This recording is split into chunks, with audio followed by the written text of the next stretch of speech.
Hola família, benvinguts i benvingudes a un nou vídeo d'Aula de Ciències. Avui el que farem és resoldre els exercicis de l'examen de selectivitat de Química del juny del 2023, la sèrie 1. Prepareu-vos per un viatge fascinant a través de la ciència i la preparació dels exàmens. És hora de posar a prova les nostres habilitats i superar els obstacles. Estigueu atents per descobrir tots els trucs i estratègies per aconseguir l'èxit. Comencem! Doncs comencem amb aquest primer exercici de la selectivitat de juny 2023, la sèrie 1. Com sempre, recordeu que abans de fer qualsevol exercici, el que hem de fer és llegir molt bé l'enunciat, d'acord? Així que anem a llegir del principi a final tot l'enunciat i després ja anirem apuntant totes les dades necessàries i resolent apartat per apartat. Què ens diu? Doncs ens diu que la hidracina i la dimetilhidracina són combustibles líquids. La hidracina reacciona amb l'oxigen i s'obté aigua i nitrogen. La dimetilhidracina reacciona amb l'oxigen i s'obté aigua, nitrogen i CO2. A. Escriviu les dues reaccions de combustió, calculeu les entalpies estàndards de reacció de cada combustible a 298 kelvins i ens diu que si ens demanessin consell en l'elecció d'un dels dos combustibles per fer senyals des d'un vaixell, considerant que la bodega del vaixell està gairebé al límit del pes permès, quins dels dos ens aconsellaríeu? I ens diu que justifiquem la resposta. I com sempre, en un exercici de química, sempre que ens diguin que justifiquem la resposta, el que voldran és que el justifiquem amb càlculs numèrics o amb una explicació d'alguna teoria. En l'apartat B ens diu que representeu els diagrames entàlpics del procés de combustió de la hidracina. A l'etiqueta d'un envàs que conté hidracina s'observen dos pictogrames següents i que expliquem què volen dir aquests pictogrames i de quins perills ens alerten. I aquí podeu veure tant el pictograma 1 com el pictograma 2, que després comentarem. I per últim tenim les dades que ens dona l'enunciat. Com sempre, una de les dades més importants que ens dona sempre l'enunciat és les masses atòmiques de tots els elements i també ens donarà totes les dades necessàries, com són les entalpies, ja que recordeu que un dels apartats ens preguntava quelcom relacionat amb les entalpies. Doncs bé, un cop ja hem vist tot l'enunciat de principi fins al final, el que anem a fer a continuació és tornar a començar a llegir l'enunciat des del principi, però ara apuntant totes les dades que considerem necessàries per poder resoldre l'exercici. Doncs en aquest primer exercici 1 ens diu que la hidracina és el N2H2, N2H4, perdoneu. Sabem per les dades que tenim a baix, perquè aquí no ens ho diu, però sí que ho podem veure en les dades, que el N2H4 és líquid i que en canvi el N2H2CH32 és anolíquid també, que els dos són líquids. Tant la hidracina com la dimetilhidracina són líquids. Doncs líquid, perquè recordeu que després en l'apartat B, en l'apartat A, ens demana fer la reacció. I llavors, quan ens demani la reacció, serà molt important tenir l'estat de cadascun dels elements. Doncs diu que són combustibles líquids, també ens ho diu l'enunciat, i que reaccionen els dos amb l'oxigen. I que aquesta reacció amb l'oxigen ens donaran uns productes que són el primer, aigua, gas més nitrogen líquid, i que la dimetilhidracina ens dona també aigua, gas, també nitrogen líquid, però a part ens dona el CO2, gas. Doncs bé, aquí tenim una mica l'esquema del que són les dues reaccions de combustió. Però en l'apartat A el primer que ens demana és que les escrivim. I escriure no és fer això que hem fet aquí ara. Escriure és fer això que hem fet ara i igualar les reaccions. D'acord? A l'hora d'igualar les reaccions hi ha moltes formes de fer-ho. Teniu en el meu curs a YouTube diferents formes d'igualar les reaccions. Si necessiteu tenir ajuda, si si veieu el vídeo o no el trobeu o qualsevol cosa m'escriviu i us el passo o fem un petit vídeo explicatiu un altre cop de com igualar reaccions. Però la meva forma d'igualar reaccions que no són reaccions redox, d'acord? Que recordeu que les reaccions redox s'igualen d'una forma molt concreta, és una mica pel mètode del tanteig. El mètode del tanteig consisteix en veure quins elements tinc en un costat i quins elements tinc a l'altre. Llavors, si us sembla, en un altre color vaig a fer aquest primer exemple una mica a poc perquè veieu com igualar una reacció. Ho borrarem i després ja anirem més ràpid amb la següent, d'acord? Perquè ja en aquest punt que estem preparant la selectivitat ja hauríem d'anar una mica per feina. Però com també sé que moltes persones esteu veient aquests vídeos sense presentar-vos a selectivitat, simplement perquè necessiteu aquests coneixements previs de batxillerat, doncs també perquè els tingueu. Llavors, la forma més fàcil és dir quins elements tinc a l'esquerra i quins elements tinc a la dreta. Doncs jo a l'esquerra tinc nitrògens, hidrògens i oxígens. I a la dreta haig de tenir els mateixos elements, perquè en una reacció no es creen els elements així com així, i fixem-nos, comprovem que tenim també nitrògens, hidrògens i oxígens. Ara el que faig és posar quants elements de cada tinc a cada costat. Doncs tinc 2 nitrògens, 4 hidrògens, 2 oxígens, aquí a l'esquerra, en els reactius i en els productes, a la dreta tinc 2 nitrògens, 2 hidrògens, 1 oxigen. Ens fixem que els nitrògens ja estan igualats, així que no els toquem. I el que ens falta és igualar hidrògens i oxígens. Llavors, quin dels dos vaig a igualar primer? Doncs ens hem de fixar que l'oxigen el tenim sol aquí. Això considerem que és millor deixar-lo per l'últim, perquè així jo igualo primer els hidrògens, que fixeu-vos que l'hidrogen acompanya l'oxigen aquí a la dreta, i així només haurem de canviar una coseta a l'hora de fer l'oxigen. Si jo en tinc 4 hidrògens a l'esquerra i 2 hidrògens a la dreta, el que necessito és multiplicar per 2 la molècula d'aigua. Així ara jo tindré, en lloc de 2 hidrògens, en tindré 4. Però clar, aquí és on hem de vigilar. Jo he multiplicat el 2 per la molècula d'aigua, per la que no només he augmentat el número d'hidrògens, sinó que també he augmentat el número d'oxígens. A quants? A 2. I fixeu-vos que a l'haver igualat el número d'hidrògens i ha igualat el número d'oxígens. I tinc la reacció igualada. Altres vegades ens podria succeir que en lloc de tenir aquí 2, doncs ens sortís un altre número diferent a aquest d'aquí i el que hem de fer és multiplicar en aquest oxigen dels reactius per canviar-ho. D'acord? És a dir, aquesta és una reacció senzilla, és veritat, ha sigut fàcil, però perquè veieu una mica com s'igualen les reaccions. I, molt important, l'estat de tots els elements a la reacció. D'acord?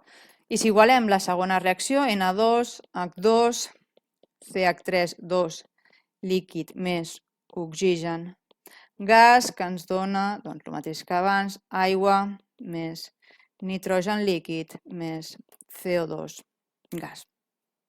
Si encara necessiteu fer-ho pas a pas, ho feu. Jo ara vaig una mica més ràpid.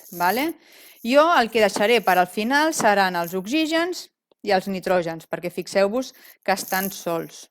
Així que anem a igualar hidrògens i carbonis. Quants hidrògens tinc a l'esquerra? Doncs fixeu-vos que en hidrògens en tinc aquí i aquí. Aquí en tinc 2, Na2H2, i en aquest costat d'aquí, aquest H3, parèntesis 2, són 6. Llavors, 6 i 2 són 8, així que necessito 8 hidrògens a la dreta. Fiquem aquest 4, 4 per 2, 8. Hem igualat el número d'hidrògens. Què hem dit després que havíem d'igualar? El número de carbonis. Amb el número de carboni ens passa similar amb el de l'hidrogen, aquí en aquest cas del CH3. Tinc 2 carbonis. A la dreta només tinc un carboni, així que multiplico per 2 el CO2. Un cop tinc els hidrògens i els carbonis igualats, només em queda els nitrògens i els oxígens, però com estan sols serà cosa molt senzilla. Nitrògens només en tinc aquí i en tinc 2, al igual que a la dreta, així que ja ho tenim igualat i el que ens queda són els oxígens. Quants oxígens tenim? Doncs a l'esquerra tenim 2 oxígens i a la dreta en tenim 4 de la molècula de l'aigua i uns altres 4 de la molècula de CO2. Així que si jo multiplico per 4 aquest oxigen, tindré ara mateix les dues reaccions igualades. Així que ja tenim aquest primer apartat d'escrivim les dues reaccions de combustió. I escrivir les reaccions de combustió, recordeu que no és això que hem fet aquí, que és un plantejament de l'enunciat, sinó que el que hem de fer és posar tots els elements, tots els estats i que estigui la reacció igualada. Després, què més ens demana? Doncs ens demana que calculem l'entalpia estàndard de la reacció de cada un dels combustibles a 298 kèlvins. I aquí és on necessitem, a part, la nostra taula, on tenim les entalpies de cadascuna de les substàncies. Així que nosaltres sabem que les entalpies estàndards de les reaccions és igual al sumatori de les entalpia estàndard de productes menys les entalpies estàndard dels reactius. Doncs l'únic que hem de fer és consultar la taula i substituir en cadascun. En el cas de la combustió del N2H4, què tenim? Doncs tenim 2 molècules d'aigua, és a dir, hem de multiplicar 2 per l'entalpia de l'aigua, que són menys 241,8, més la del nitrogen. Fixeu-vos que a la taula no tenim l'entalpia del nitrogen. Per què? Doncs les entalpies dels elements en els seus estats estàndards són 0. Doncs ja tenim la dels productes menys la dels reactius. Reactius N2H4 líquid, l'entalpia del N2H4 és 50,6, no ho multipliquem per res perquè no hi ha cap factor estequiomètric. Recordeu que nosaltres en el cas anterior hem posat aquest 2 que multiplicava l'aigua perquè en la reacció l'aigua té aquí un 2 i ens passa el mateix amb l'oxigen. Oxigen en estat estàndard no és res. Doncs agafem la nostra calculadora científica. Recordeu que és molt important tenir una molt bona calculadora científica per poder fer aquests exercicis i fem 2 per menys 241,8 menys 50,6. I l'entalpia d'aquesta reacció és menys 534,2 quilojoules partit per mol.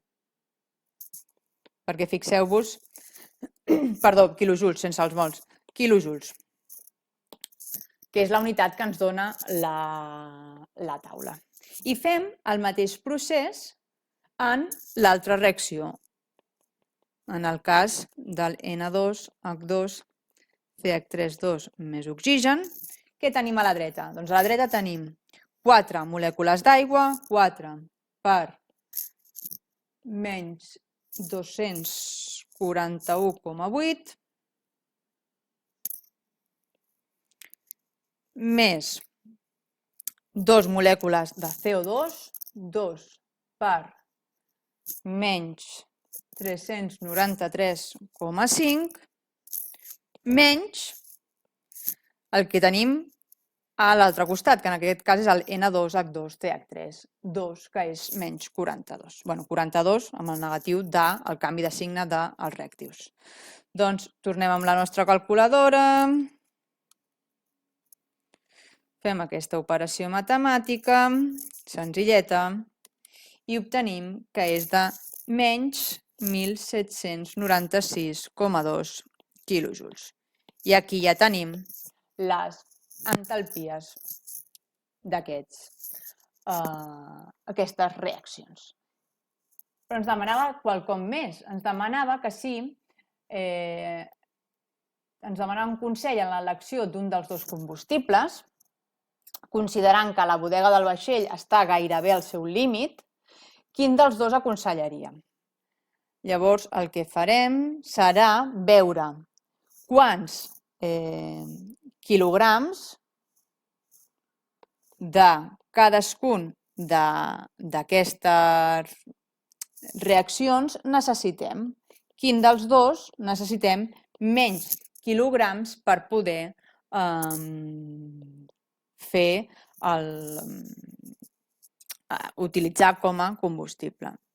Perdoneu, perquè el que estava fent era passar a la següent diapo i apuntar les entalpies de cadascun dels dos per tenir-ho així més a mà. Doncs ens diu que en el cas del N2,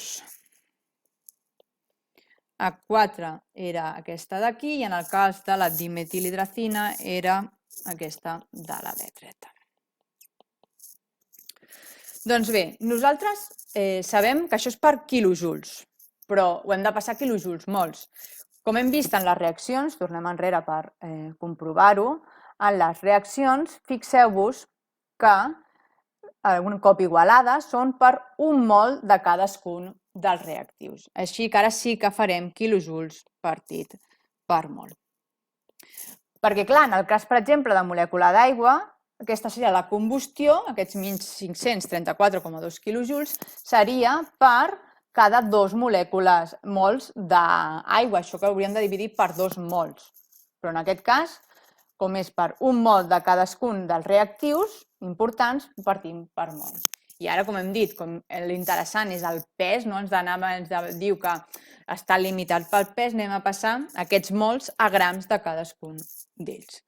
En el primer cas són 1534,2 quilojoules partit per mol i recordeu que per passar de mols a grams el que necessitem són les masses atòmiques relatives o pesos moleculars. Com calculem el pes molecular? Doncs el pes molecular, recordeu que hem de fer la suma de tots els elements. En aquest cas de l'N2A4 tenim 2 nitrògens, 2 per 14 que són el nitrogen, més 4 hidrògens que són 4 per 1 perquè el pes molecular de l'hidrogen és 1, és a dir, un mol són 32 grams. I en el cas de la dreta fem exactament el mateix, però ara calculem el seu pes molecular, és una molècula més gran, on a part de nitrògens i hidrògens tenim carbonis, tenim 2 nitrògens per 14, en total tenim 3 per 2, 6, més 2, 8 hidrògens, més 8, més 2 carbonis, que els carbonis són 2 per 12, en total 60 grams. I al fer aquestes operacions,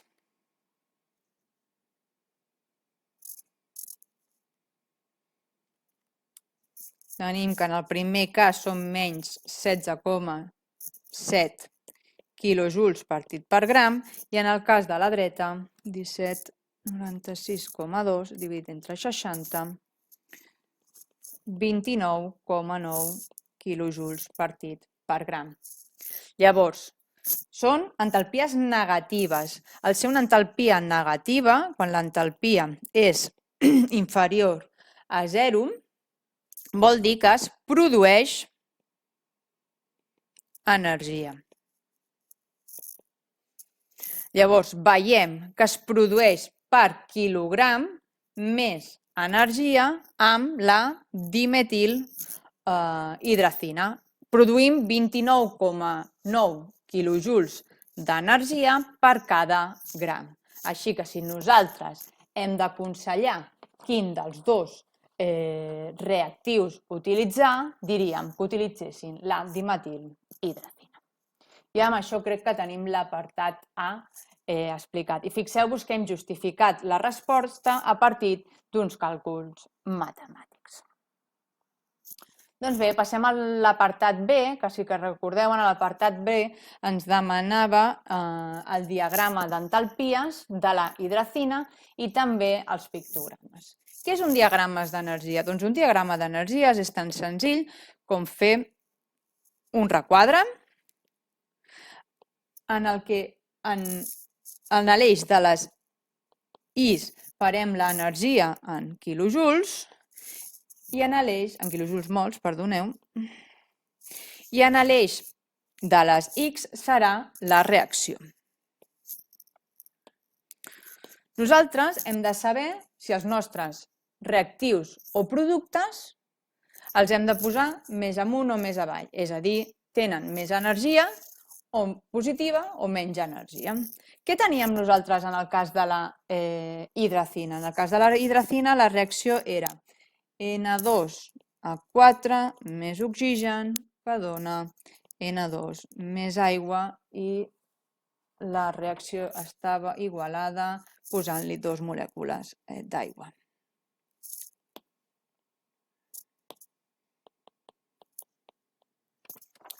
Doncs bé, per les entalpies, que les mirarem aquí, veiem que l'entalpia dels reactius, el N2H4, és de 50,6 i dels productes, que són l'aigua, menys 241. Llavors, si el 0 el tenim aproximadament per aquí tindrem el 50, aquí el menys 50, l'escala no serà molt exacta, i per aquí el menys 200. No és una escala perfecta, d'acord? Però això simplement per fer-nos una idea d'on ha d'anar cadascun dels reactius i els productes. Doncs els reactius 50,6 els posaríem per aquesta part d'aquí, el N2H4 més oxigen, i els productes els ficaríem per aquesta part d'aquí, N2 més 2 molècules d'aigua. Llavors, la nostra entalpia seria l'acabar dels reactius al producte i sabem que és una entalpia inferior a 0. D'acord? I aquest seria el diagrama entàlpic del procés de combustió de la hidracina. Ara, per acabar, ens demanen aquests 2 pictogrames, que és el que ens alerten. El tema pictogrames simplement us els heu d'aprendre i justificar el que diu cadascun d'ells. En aquest primer pictograma, si us fixeu, és una persona on el que està marcat així en blanc és els pulmons. Doncs aquest pictograma el que ens indica és que és un perill per respiració o aspiració. És a dir, que aquest compost, quan l'inhalem, ens pot donar problemes de salut. Així que és millor treballar en un ambient on no sigui possible aspirar-lo, és a dir, dintre d'una cabina.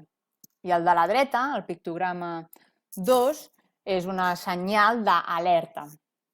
Aquesta el que ens indica és que aquest compost pot ser un perill per la pell, així que hem d'evitar que entri en contacte amb la nostra pell. Per això ens hem de posar els EPIs corresponents, hem de treballar amb els guants, amb la bata ben posada perquè no ens toqui aquest producte la pell. I amb això hem acabat aquest primer exercici de selectivitat d'aquest 2023, juny, sèrie 1. Anem a resoldre aquest segon exercici de juny 2023, sèrie 1. Com sempre, comencem llegint el que ens planteja l'exercici.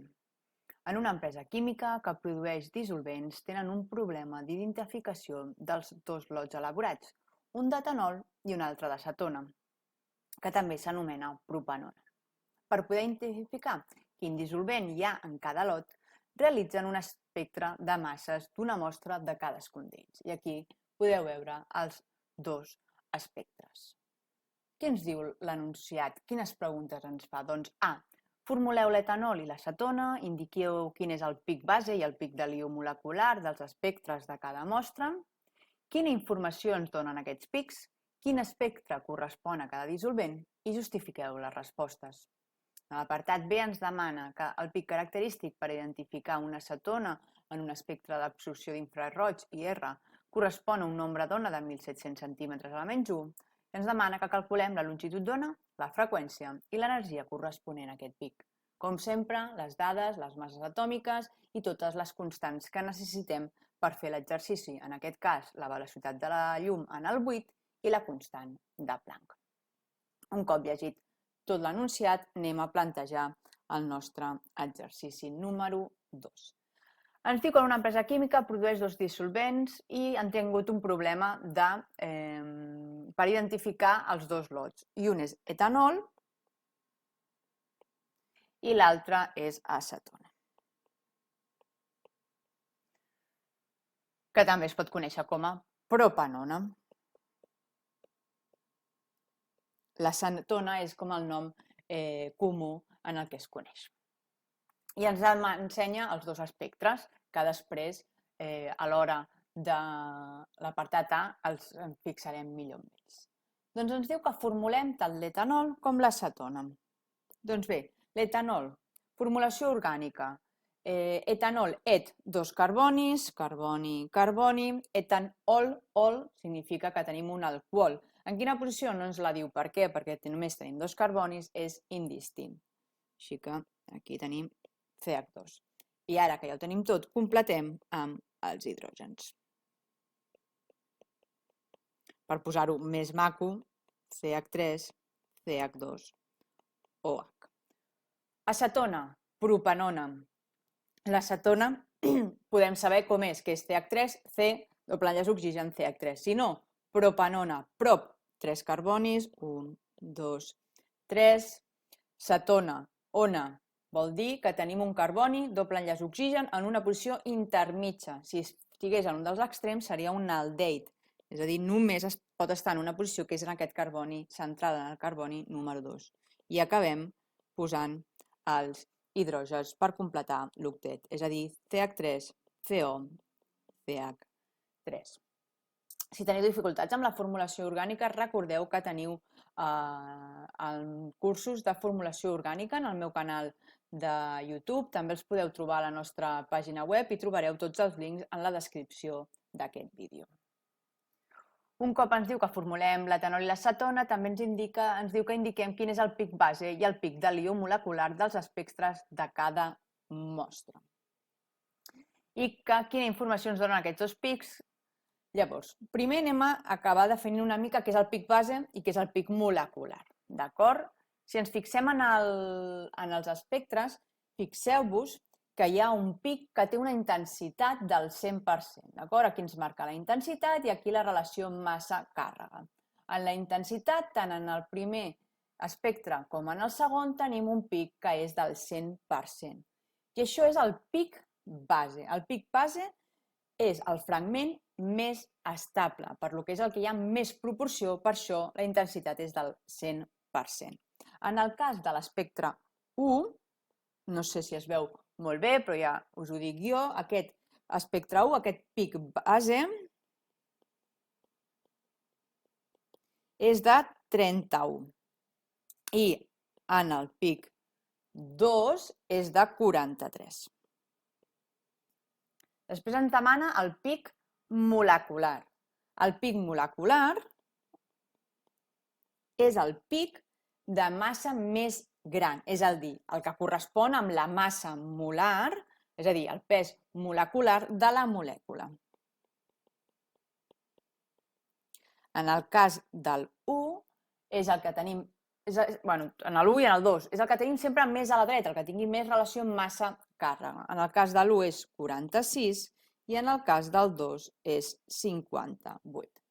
Així que ara hem resolt les dues següents preguntes. Quin és el pic base i el pic molecular i quina és la informació que ens donen aquest pic. El pic base, el fragment més estable, que té intensitat del 100%, i el pic molecular, que ens dona el pes molecular, massa molecular del compost. Amb aquestes dues dades podem identificar quin és quin. Com? Doncs amb el pic molecular és el que ens seria més fàcil.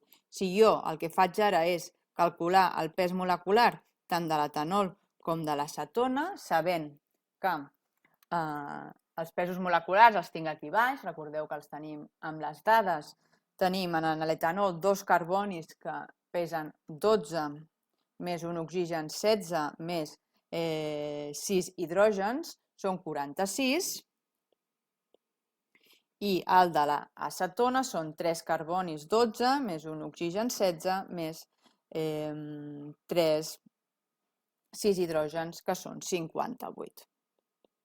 I fixeu-vos que el 1 correspon a l'etanol i el 2 correspon a l'acetona. Així que podem dir que l'espectre 1 és l'etanol i l'espectre 2 és l'acetona. Fixeu-vos que és un exercici bastant senzill, però hem de conèixer molt bé el pic base i el pic molecular. Sobre aquest tema d'espectres, tinc un vídeo en el que resolc diferents exercicis d'anys anteriors. Us deixaré també el link a la descripció i també el podeu trobar en la nostra pàgina web a la secció de selectivitat de química. Doncs acabem fent l'exercici apartat B. Què ens deia en aquest apartat B? Ens deia que el pic característic per identificar una acetona és un espectre d'absorció d'infraroig que correspon a un nombre d'ona de 1.700 centímetres a la menys 1. L'acetona, recordeu que és aquest carboni doble enllaç oxigen, i en els espectres d'infraroig sempre se representen els enllaços. Llavors, aquest acetona, aquest carboni doble enllaç oxigen, es representa amb un nombre d'ona de 1.700 centímetres a la menys 1. I ens demana la longitud d'ona, la freqüència i l'energia d'aquest pic. Doncs bé, ara el que hem de saber és com relacionar aquestes tres incògnites que em demanen, longitud d'ona, freqüència i energia, amb la nombre d'ona. Recordem que el nombre d'ona és igual a la inversa de la longitud d'ona, fàcil, que la freqüència és igual a la velocitat de la llum dividit entre la longitud d'ona, la c és una constant, velocitat de la llum ens la dona a l'enunciat, i per últim recordeu que l'energia és igual a la constant de Planck per la freqüència, i la constant de Planck també ens la dona l'enunciat. Així que anem a resoldre aquestes tres equacions i anem a veure el resultat. I, si us plau, vigileu molt amb el tema de les unitats. D'acord?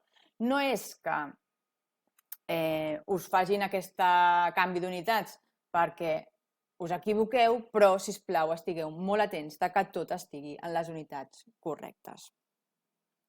Doncs comencem amb la longitud d'ona, d'acord? La longitud d'ona és igual a 1 partit pel nombre d'ona és igual a 1 dividit entre 1.700 centímetres a la menys 1.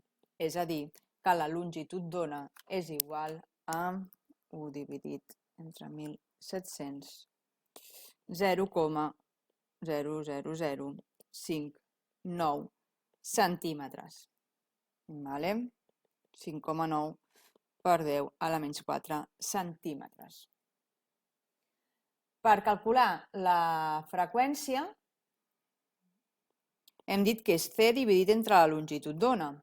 La c, la constant de la llum en el buit, és 3 per 10 a la 8 metres partit per segons, dividit entre la longitud d'ona. Però fixeu-vos que la longitud d'ona jo la tinc en centímetres i aquí la tinc en metres. Així que anem a passar aquests centímetres a metres. I recordeu que 100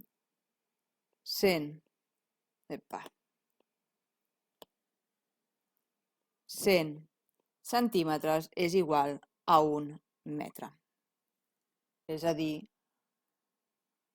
5,9 per 10 a la menys 1 metres. I ara sí que podem posar aquestes unitats, no a la menys 1, perdoneu, a la menys 6. 4, 5, 6, sí, a la menys 6. Ho he fet al revés. El voleu fer ràpid? A la menys 6. Doncs ara, amb aquesta 3 exponent a la 8 dividit entre 5,9 exponent a la menys 6, podem calcular la freqüència, que és 5,09 per 10 a la 13 segons a la menys 1, o el que són el mateix, hertz. I per últim, l'energia d'aquest pic, on l'energia és igual a la constant de Planck per la freqüència. La constant de Planck és un valor que també tenim, que és 6,63 per 10 a la menys 34 joules partit per segon. Així que la freqüència l'hem de posar en segons, a la menys 1, que és el que ja ho tenim, que és 5,09 per 10 a la 13 segons a la menys 1, així segons els segons se'n van i l'energia en queda en joules, que és la unitat internacional de l'energia. 6,63 exponent a la menys 34 per 5,09 exponent a la 13 són 3,38 per 10 a la menys 20. I amb això tenim resolt aquest segon exercici. Seguim amb l'exercici 3, que ens diu que el clorur de sulfuril és un líquid a temperatura ambient, d'olor punyent, que sovint s'utilitza com a font de clor gasós, ja que pel fet de ser un líquid és més fàcil d'emmagatzemar i manipular. És molt emprat en la síntesi de compostos orgànics per a la transformar enllaços carboni-hidrogen en carboni-clor. També s'ha utilitzat en el tractament de la roba de llana perquè no s'encongeixi, i el clorur de sulfuri ens diu que s'obté industrialment per la reacció entre el clor i el diòxid de sofre emprant carbó actiu com a catalitzador, i s'ha realitzat la reacció d'obtenció d'aquest clorur de sulfuril en un recipient tancat d'1 litre a 400 graus centígrads. I fixeu-vos que ens posa la reacció, com ells ja ens estan donant la reacció està igualada i també ens diu que l'entalpia és negativa. D'acord? Quan la reacció ha arribat a l'equilibri, s'ha comprovat que el recipient contenia 0,4 mols del clorur del sulfuril, 0,1 mols de l'òxid de sofre i 0,5 mols de clor. Determineu el valor de la constant d'equilibri de concentracions si, després d'assolir l'equilibri, s'addicionen 0,3 mols d'òxid de sofre a la mescla de reacció. Quina és la nova concentració de clorur de sulfuril en l'equilibri? I en l'apartat B ens dirà que raonem quin efecte tindrà sobre el rendiment de la reacció, doncs un augment de la temperatura del recipient, un augment del volum del recipient, l'eliminació del catalitzador. També ens diu que raonem quin efecte tindrà sobre la KC, les 3 accions mencionades anteriorment.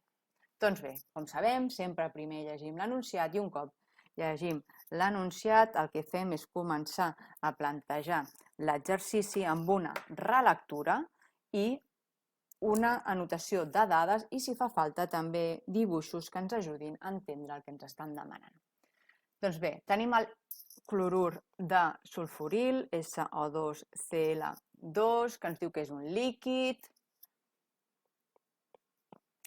a temperatura ambient, que té mal olor, que s'utilitza com a font de clar gasós, perquè és més fàcil de manipular i emmagatzemar en estat líquid que no el clor, que és gas, i llavors ens diu que aquest és molt emprat també en la síntesi de compostos orgànics que transformen enllaços carboni-hidrogen en carboni-clor, també per al tractament de la roba de llana, i bé, a partir d'aquí és on realment ens interessa, on el clorur de sulfuril s'obté industrialment per la reacció d'entre el clor i el diòxid i l'òxid de clor, que és l'òxid de sofre, perdoneu, que és aquesta reacció que tenim més avall, que anem a apuntar-la també nosaltres en el nostre paper per tenir clar, fixeu-vos que és un equilibri, per això el tema de les 2 fletxes, i també és important que anotem que l'entalpia és negativa. Doncs bé, ens diu que s'ha realitzat aquesta reacció en un recipient tancat, doncs fem el dibuix d'un recipient tancat d'1 litre i a una temperatura de 400 graus Kelvins.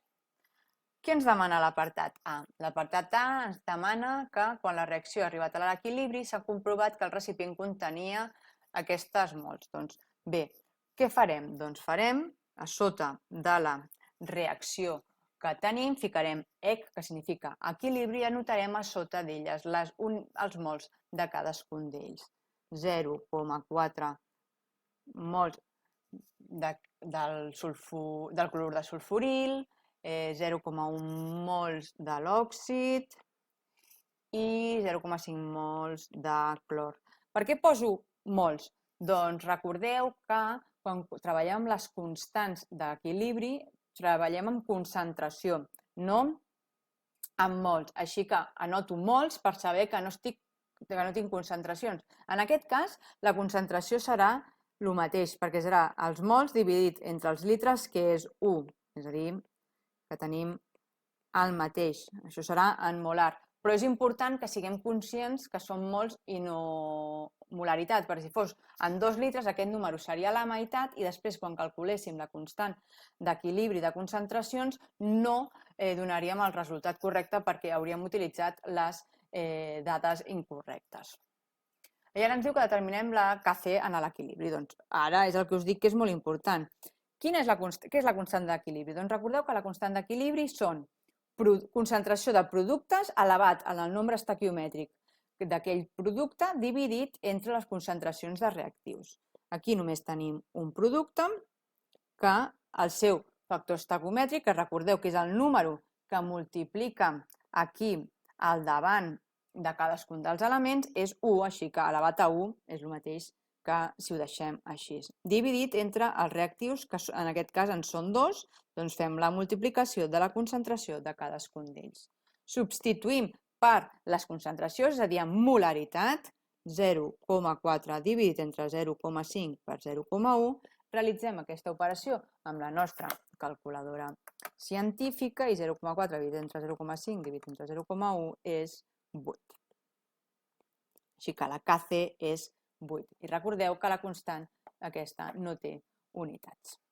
I ara ens diu, escolta, i què passaria si jo trenco aquest equilibri i afegeixo un dels, en aquest cas, reactius? Doncs bé, jo ara tindré un nou inici de la reacció, que li diré I, doncs faré com si això d'aquí baix no existís i continuaré aquí posant, on afegir 0,03 mols de SO2. Doncs a l'inici tindria aquests 0,5 mols de clor, 0,1 més 0,3 i en aquest d'aquí 0,4 mols. I ara, al passar això, es crearia un nou equilibri que li direm equilibri 2. Què sabem nosaltres per Le Chatelier quan afegim un dels productes? Doncs bé, a l'afegir massa en un dels dos costats, el que ens passa és que la reacció es desplaça cap a l'altre. És a dir, si jo afegeixo reactius, la reacció es desplaçarà cap a la dreta, és a dir, cap a productes. En canvi, si jo hagués afegit un dels productes, la reacció es desplaçaria cap a l'esquerra. Com es desplaça cap a la dreta, 0,5 menys x, 0,1 més 0,3 menys x, i en canvi, a la dreta es forma x mols. És a dir, aquest x què són? Doncs són els mols que apareixen o desapareixen, que serà el mateix per cadascun d'ells si el factor estequiomètric de cadascun d'ells és el mateix. Què vol dir això? Doncs si aquí en el clor, aquí al davant, jo tingués un 2, aquí al davant de la x hauria de multiplicar per 2. Però en aquest cas tots els factors estequiomètrics són 1, per això deixem 1. I ara simplement el que hem de fer és que en aquesta, ara que tenim que la constant d'equilibri és igual a 8, jo substitueixo en les concentracions, que recordeu que en concentracions ho hem de dividir entre 1 perquè tenim 1 litre, si fos 2 litres entre 2, però en aquest cas al ser 1 ho deixarem així, tenim que és 0,4 més x dividit entre 0,5 menys x multiplicat per 0,1 més 0,3 menys x.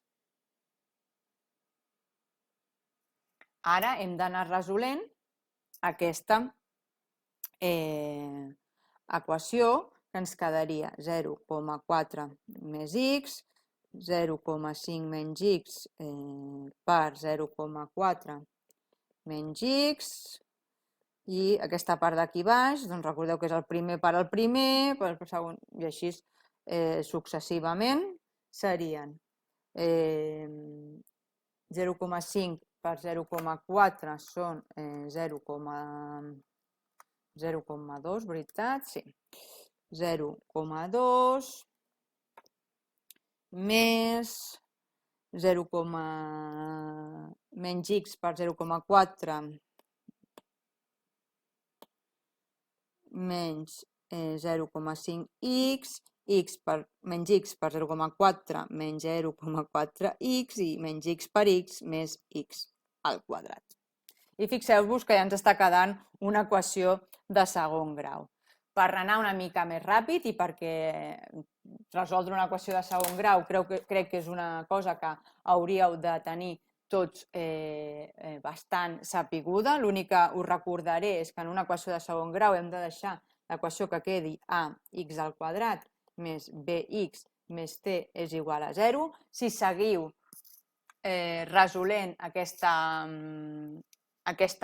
equació que tenim aquí, us hauria de quedar 1,2 menys 8,2 x més 8x al quadrat és igual a 0. Recordeu que per treure el valor de x és igual a menys b més menys arrel quadrada de b quadrat menys 4 ac dividit entre 2 per a i us donarà la x dos valors. Aquests dos valors són 0,85 i 0,18. Quan fem una equació de segon grau, la x us pot donar dos números negatius, un número positiu o un número negatiu. Sempre que us surti un número negatiu, un valor de massa no pot ser un valor negatiu, així que aquest el descartem. I si ens surten dos números positius, el que hem de fer és tornar enrere i veure aquest, com és menys x, en el valor de menys x, aquesta x mai podrà ser, en aquest cas d'aquí, estem parlant d'aquests casos d'aquí, en aquests dos casos d'aquí, la x mai podrà ser més gran que el valor al que li haig de restar, perquè no em pot quedar una massa negativa. Llavors, fixeu-vos que un és 0,5, l'altre 0,4, dos valors de x que teníem era 0,85 i 0,18, així que el valor de 0,85 no podrà ser el valor de x, en aquest cas és 0,18.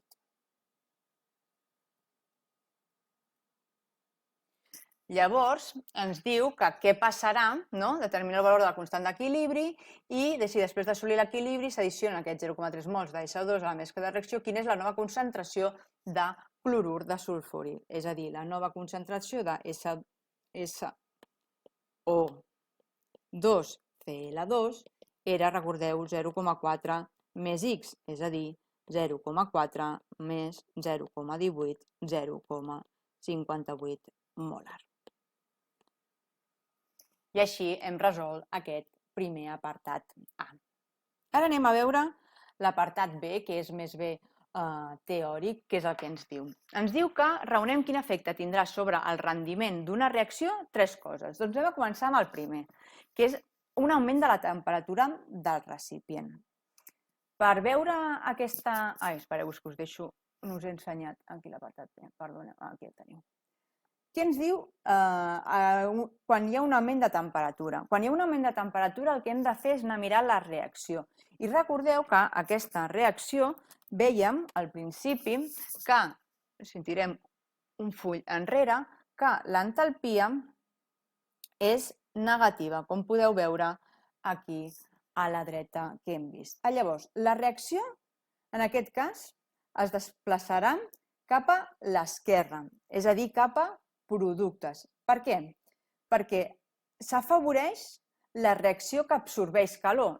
Al donar temperatura al sistema, s'afavorirà la reacció amb la que s'absorbeix calor, és a dir, la reacció endotèrmica cap a dins, és a dir, l'entalpia positiva. I com us fixeu, la reacció en el sentit en el que està escrita, és a dir, de Cl2 més SO2 a SO2Cl és negativa, és a dir, és exotèrmica, d'acord? Perd energia i un augment de temperatura afavoreix la reacció en sentit contrari. Si afavoreix la reacció cap a reactius, el que farà és que el rendiment de la reacció sigui més baix, ja que es crearan menys productes, perquè el que es farà és crear-se més reactius. I recordeu que el rendiment de la reacció és la capacitat que té la reacció de formar productes. Doncs si jo en formo menys productes, el rendiment de la reacció disminuirà. En el següent apartat ens demana què passarà amb un augment del volum de recipient. El primer que hem de recordar és que el volum i la pressió estan relacionats. Un augment de volum ens fa una disminució de la pressió. Recordeu, per la fórmula de la llei dels gasos, P per B és igual a nRT. Llavors, la reacció en aquest cas es desplaçarà cap a on hi hagin, a l'augmentar el volum, a fer el recipient més gran, es desplaçarà cap on hi hagin més mols de gasos, perquè permetrà que n'hi hagin més, al tenir més capacitat. I fixeu-vos que què tenim? Doncs tenim 2 mols de gasos, només de gasos, en aquest cas els 3 són gasos, però en el cas d'altres reaccions en què tinguin líquids i sòlids no compten en aquest raonament del volum. dos gasos a la dreta, un gas a l'esquerra. Llavors, en aquest cas, com en l'anterior, la reacció es desplaça cap a reactius, és a dir, que el rendiment ens disminuirà. I un catalitzador? Com ens demanen en el B, què passarà si eliminem el catalitzador, que recordeu que era el carboni? Doncs un catalitzador no afecta mai el rendiment d'una reacció. L'únic que farà un catalitzador és canviar la velocitat d'aquesta reacció. És a dir, el catalitzador el que fa és que la reacció, en lloc d'anar pel camí per al que va, prengui un altre camí i sigui la reacció més ràpida. Però aquesta rapidesa no afectarà a que es formin més o menys productes. El producte al final es formarà el mateix. Simplement l'únic que fa és aquesta velocitat de reacció augmentar. D'acord? I per últim ens demana que quin efecte tindrà sobre el valor de la Kc les tres accions mencionades anteriorment. Doncs recordeu que la constant d'equilibri només varia amb la temperatura. Així que un augment del volum del recipient no l'afectarà al res, al igual que l'eliminació del catalitzador tampoc afectarà a la constant d'equilibri. Llavors, què passa amb la temperatura? Nosaltres hem dit que a l'augmentar la temperatura creàvem més productes. Si us fixeu en la Kc, la fórmula de la Kc, si jo augmento els productes, és a dir, augmento el denominador, aquest número al ser més gran, la Kc serà més petita. Així que un augment de la temperatura farà que es creï una disminució de la constant d'equilibri. I fins aquí l'exercici número 3. Seguim resolent aquests exercicis del juny 2023, sèrie 1, amb aquest exercici número 4. Com sempre, comencem llegint l'enunciat, que ens diu que l'àcid hipoclorós es considera un dels desinfectants més potents i que és utilitzat en centres sanitaris amb la voluntat d'extremar les mesures de desinfecció de les seves instal·lacions arran del Covid-19. Sovint, aquest àcid feble s'utilitza com a desinfectant en solucions de concentració de 0,05 molar. A. Calculeu la constant d'acidesa de l'àcid hipoclorós, sabent que és una solució aquosa a 0,3 molar d'aquest àcid, té un pH de 4,02 a 25 graus centígrads. Un altre àcid, l'àcid clorós, l'HClO2, té una constant d'equilibri de 1 per 10 a la menys 2. Quin pH tindrà una solució de concentració 0,3 molar d'aquest segon àcid? I bé, ens diu que es valoren 40 mil·lilitres d'una solució del desinfectant de concentració d'àcid hipoclorós desconeguda amb una solució aquosa d'hidròxid de sodi 0,05 molar. Necessitem 33 mil·lilitres d'aquesta base per arribar al punt final. Escriviu la reacció de valoració, quina és la concentració d'àcid hipoclorós en el desinfectant. També ens demanen si aquesta concentració és major o menor que la concentració habitual dels desinfectats emprats més freqüentment i, per últim, digueu si el pH en el punt d'equivalència serà àcid, neutre o bàsic i hem de justificar la pregunta. I, com sempre, ens donen algunes dades que són les masses atòmiques relatives. Doncs bé, comencem amb l'exercici, com sempre, tornant a llegir i veient què és la part important d'aquest. Diu que l'àcid hipoclorós és un dels desinfectats més comuns per les mesures del Covid i que sovint aquest àcid feble s'utilitza com a desinfectant a una concentració de 0,05 molar. Primer ens demana que calculem la constant d'acidesa d'aquest àcid d'una solució. Sabem que en una solució 0,3 molar el seu pH és igual a 4,02 i després ens diu que tenim un altre àcid, el clorós, que és l'HClO2, on ens diu que la seva constant d'acidesa és 1,00 per 10 a les menys 2 i ens demana quin pH tindrà aquest àcid si la seva solució és 0,3 molar. Doncs bé, ens demanen dues coses, al final ens estan demanant alguna cosa molt similar, una a partir de la concentració del pH calcular la constant d'acidesa i l'altra a partir de la constant d'acidesa i la concentració calcular el pH. Però al final els dos es fan d'una forma molt similar. Anem a començar amb el primer i com sempre que tenim equilibris, el primer que hem de fer i constants és fer la reacció d'aquest equilibri. Ens està dient que l'HClO és un àcid feble, com és un àcid feble fem una reacció d'equilibri i sabem que aquests àcids en aigua formen el protó més el seu ió negatiu. És a dir, que aquest hidrogen que tenim d'aquí s'uneix amb l'aigua formant l'H3 o més i el que queda, que és aquest ClO negatiu, quan l'hem tret l'H positiu, perquè en aquest cas només tenim un protó, és el ClO negatiu, que és la base feble conjugada d'aquest àcid hipoclorós. Doncs bé, també em diu que a l'inici jo tinc d'aquest àcid 0,3 molar. Anem a posar aquí molar per recordar, com hem dit en l'exercici número 3, que és molar. I en el seu equilibri, com jo només tinc reactius, la reacció es desplaça cap a la dreta per formar els productes i què es forma i es destrueix? Doncs aquests mols de X. Doncs molt bé, com jo ja tinc l'equilibri, també sé que la constant d'acidesa és igual a la concentració dels reactius, en aquest cas, dels productes, en aquest cas són 2 dividit entre la concentració de reactius, doncs jo haig de substituir aquí 0,3 menys x, x, x, x. Però clar, la Ka tampoc la tinc. Llavors ara tinc aquí dues incògnites, la constant d'acidesa i també, perdoneu que vull anar molt ràpid, x per x, la concentració és x, l'altre és x i l'altre 0,3 menys x. Però aquest x què és?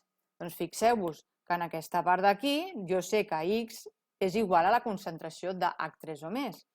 I com puc obtenir jo la concentració de protons? Doncs ho puc obtenir amb el pH.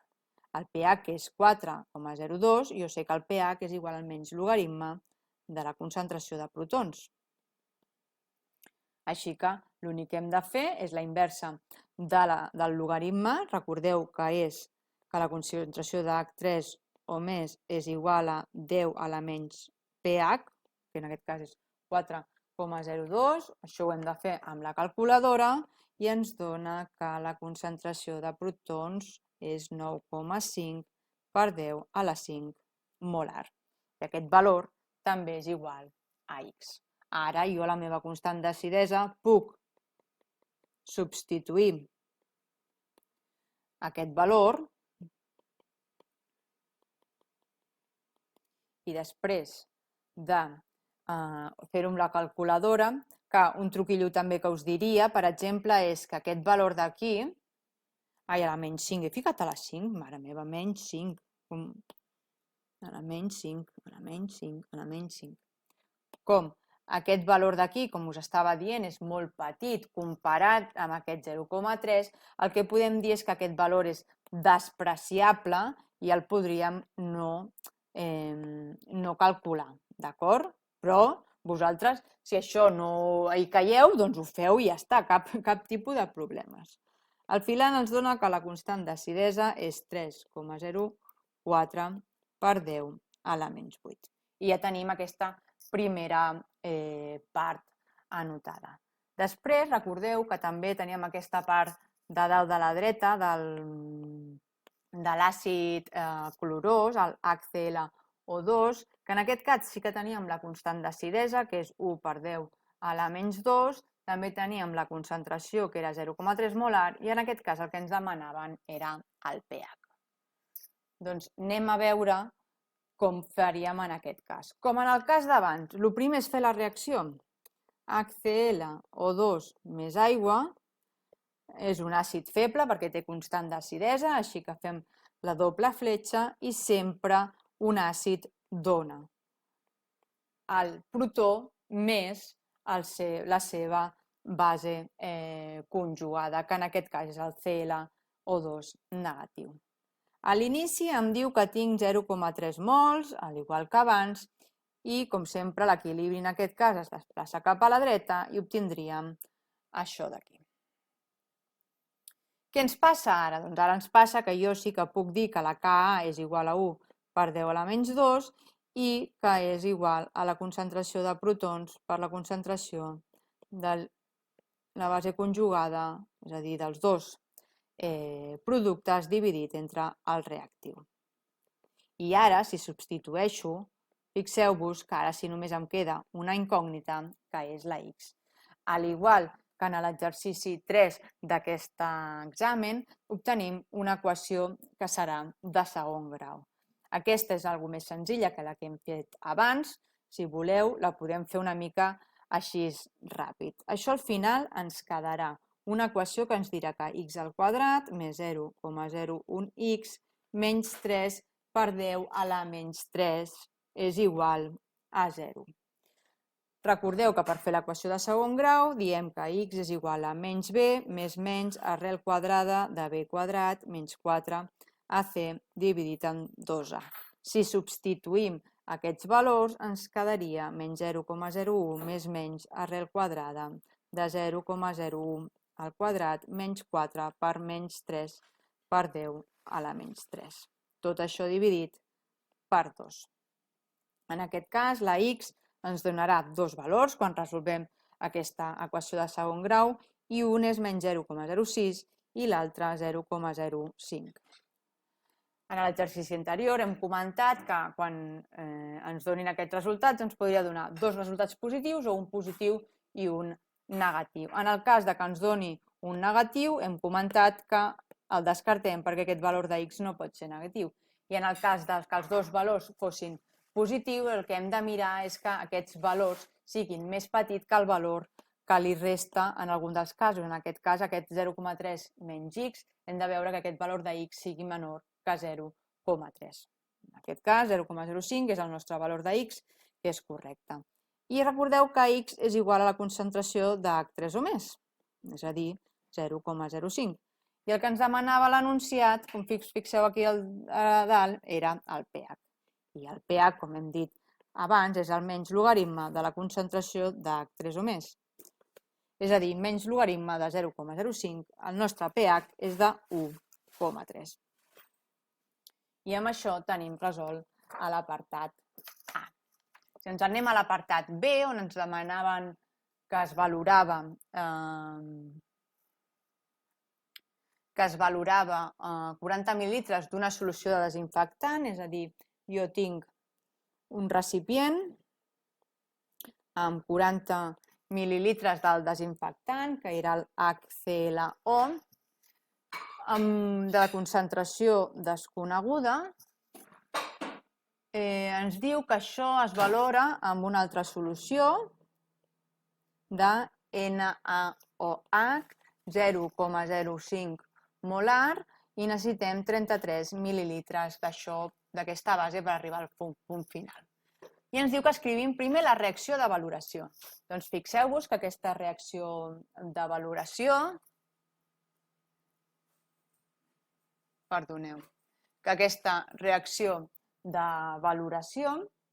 és una reacció entre un àcid i una base. Llavors, quan un àcid i una base reaccionen, sempre dona sal més aigua.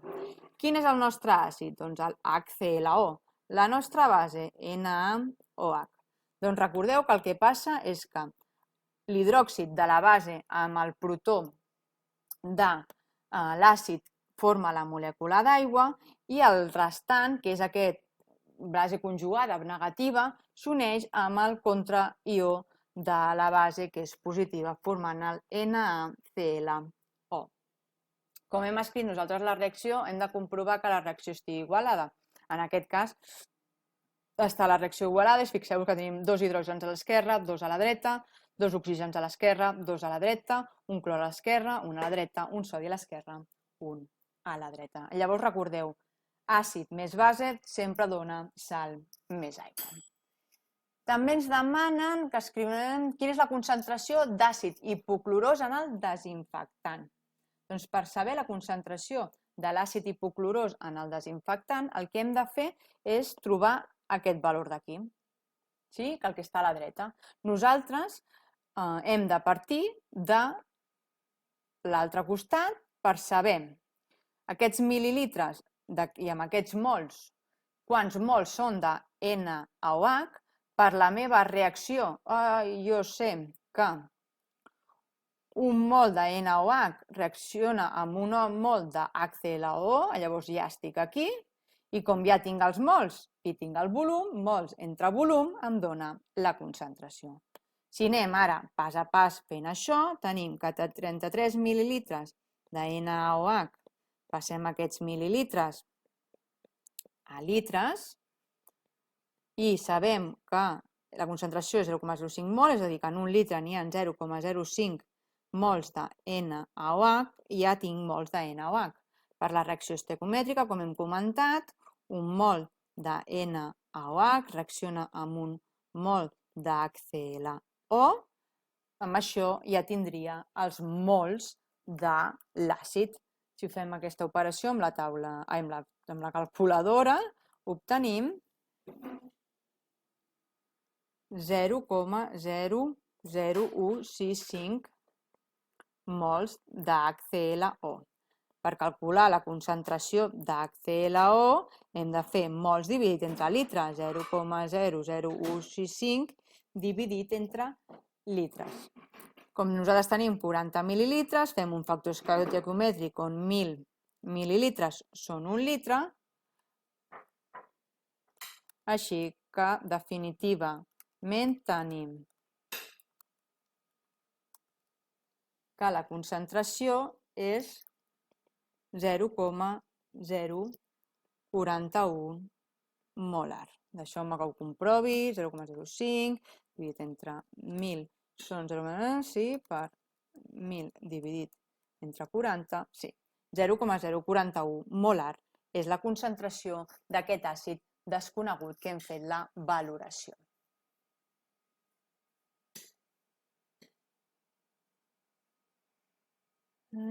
Següent. Aquesta concentració és major o menor que la concentració habitual dels desinfectants. Doncs recordeu que en l'apartat, al principi de l'enunciat, ens deia que la concentració sol ser 0,05 molar. Doncs aquest 0,041 molar és més petit que la concentració dels desinfectants habituals. I per últim ens demanen que digueu si el pH en el punt d'equivalència serà àcid, neutre o bàsic. Recordeu que quan fem una valoració, el punt d'equivalència és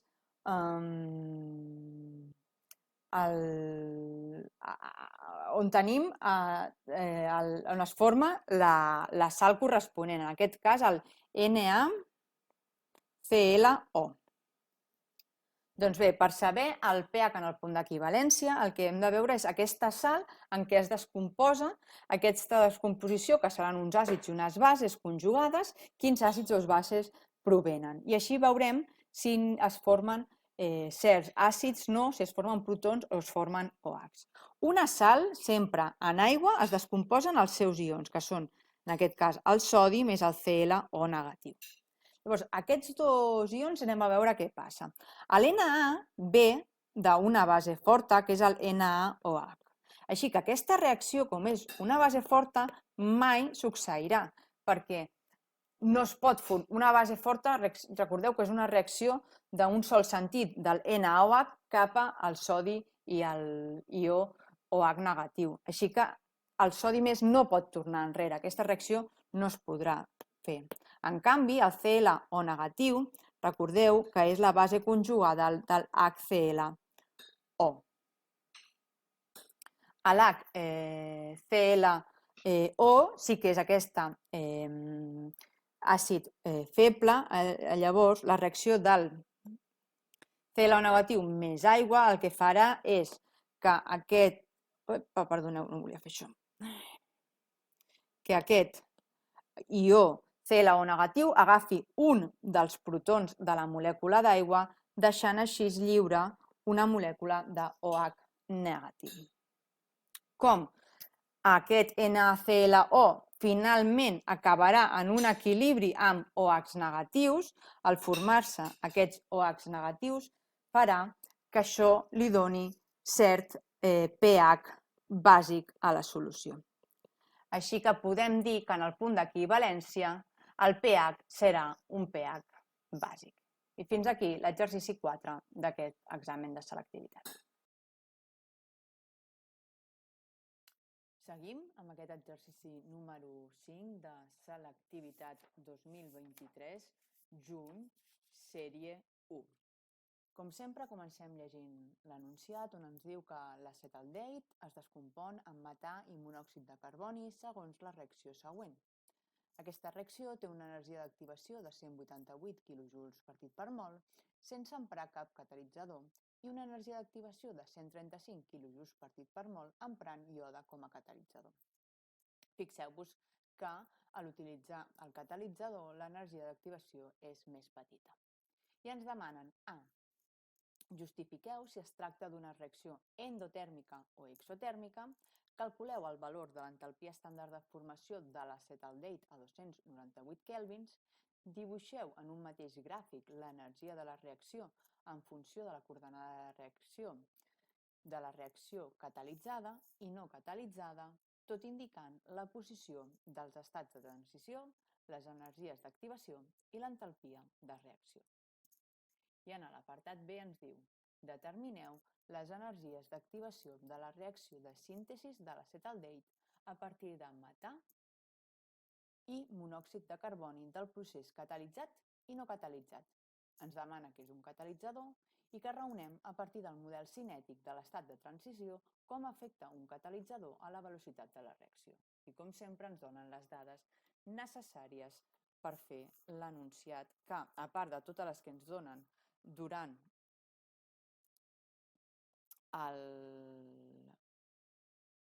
l'exercici, ens dona també aquesta taula de les entalpies estàndard de formació. Doncs bé, un cop, com sempre, hem llegit primer tot l'enunciat d'inici a final, comencem un altre cop a llegir apuntant la informació bàsica. Ens diu que l'acetaldehid es descompon en metà i monòxid de carboni segons la reacció que ens marca aquí sota CH3, CHO. Gas es descompon en CH4 gas més CO gas i ens dona que la seva entalpia estàndard a 298 kelvins és de menys 20 kJ per mol. Després ens diu també que aquesta reacció té una energia d'activació. L'energia d'activació és de 188 kJ per mol sense cap catalitzador. En canvi, l'energia d'activació quan utilitzem el iode com catalitzador ens dona de 135 kJ per mol. D'acord, ara sí que es pot veure el que estem escrivint, no sé per què no es veia el que estàvem escrivint. L'únic que hem fet, que us recordo, és copiar tot el que ens donava l'enunciat en una forma de dades per tenir-ho nosaltres i tenir ben clar què és el que ens estan demanant i què són les dades que ens estan donant. Doncs què ens demanaven a l'apartat A? Ens demanava que justifiquéssim si és una reacció endotèrmica o exotèrmica. En aquest cas, l'entalpia estàndard de la nostra reacció és negativa, menys 20 kJ per mol, és a dir, és més petita que 0. Quan és més petita que 0, això significa que el que passa és que desprèn calor. Jo, per recordar-me quan una reacció és endotèrmica o exotèrmica, jo el que penso és, jo sóc la reacció, si jo dono calor, és a dir, desprenc calor, de mi surt calor cap enfora, jo com estic donant coses cap enfora, jo em quedo negativa, em quedo amb menys coses. En canvi, si jo, que sóc la reacció, agafo calor del medi cap a dintre, cap a mi, estic sumant coses, sóc positiva. Llavors aquesta és la meva forma de recordar si és positiu o negatiu, endotèrmica o exotèrmica. En aquest cas, desprenc calor, és negativa, s'està quedant negativa, desprenc calor és exo, exo vol dir cap enfora, tèrmica, calor. Desprenc calor, aquesta reacció és exotèrmica. D'acord?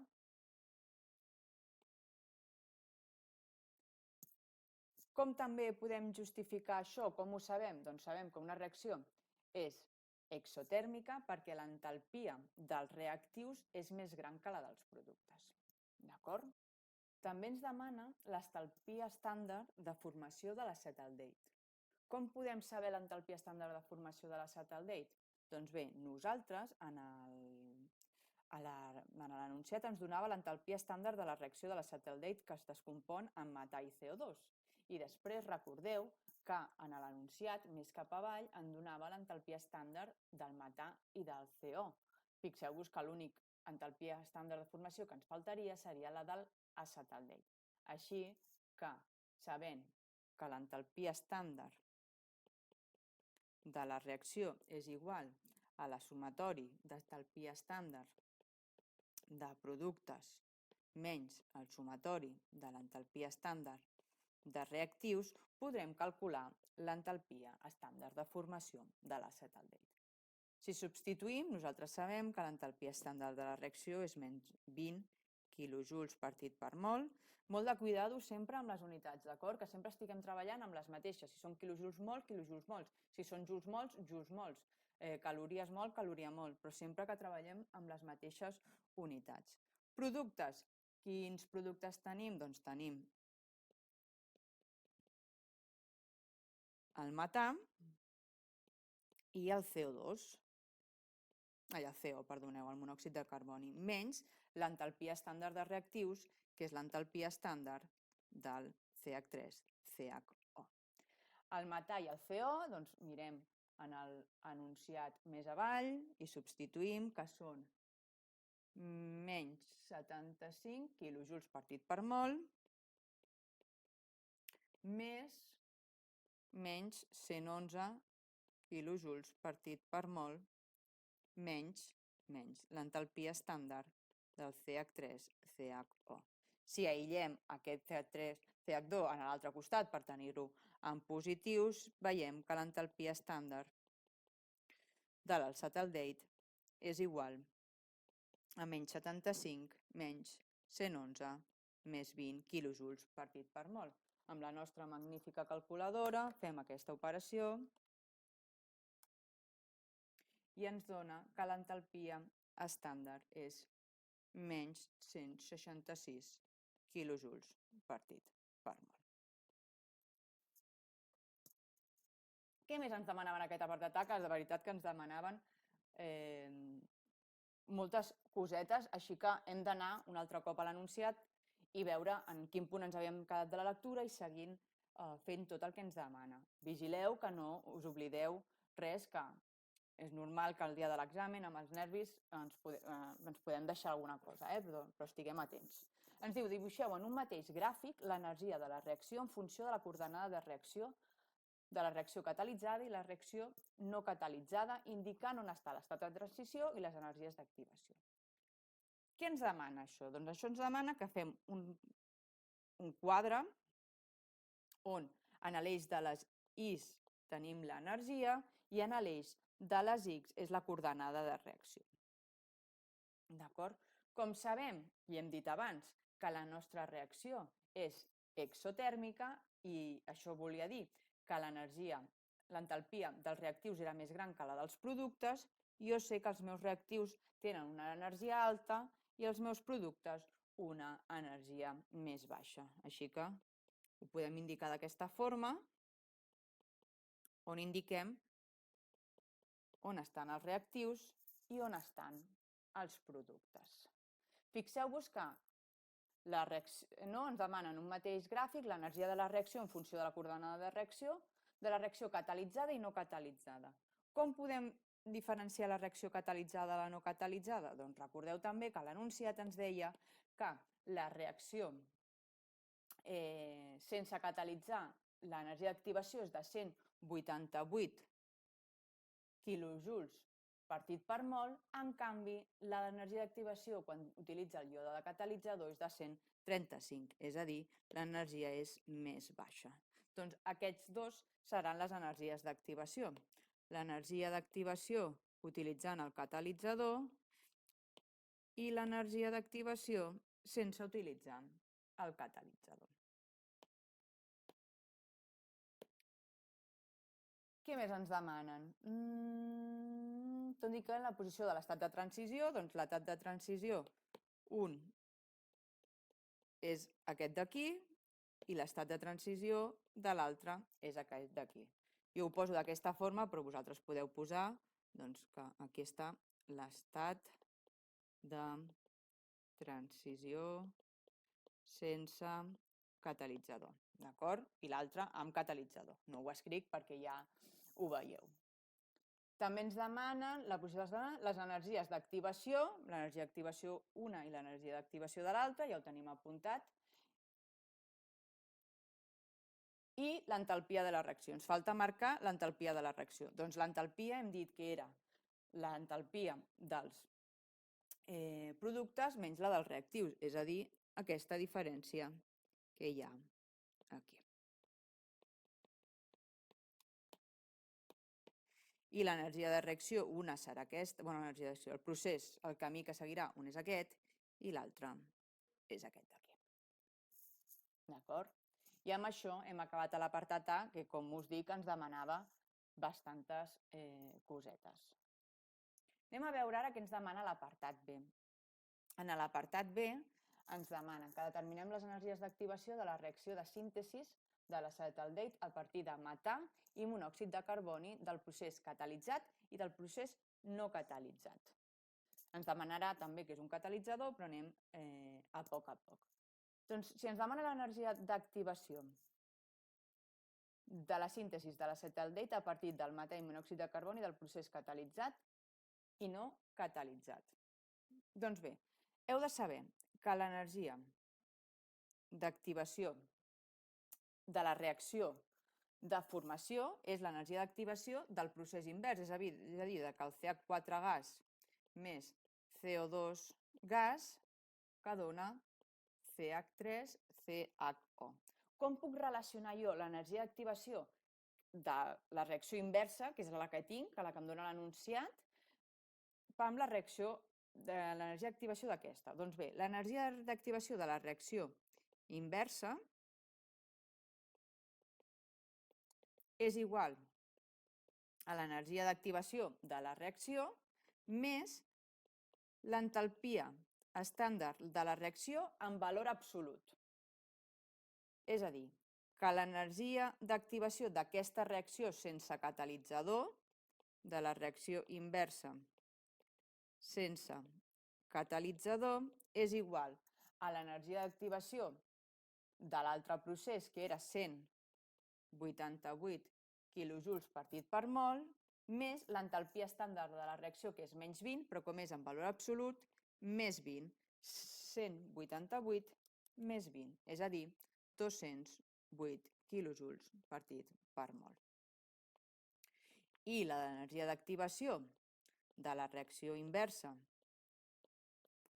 amb el catalitzador és el 135 més 20, que són 155 quilojuls partit per mol.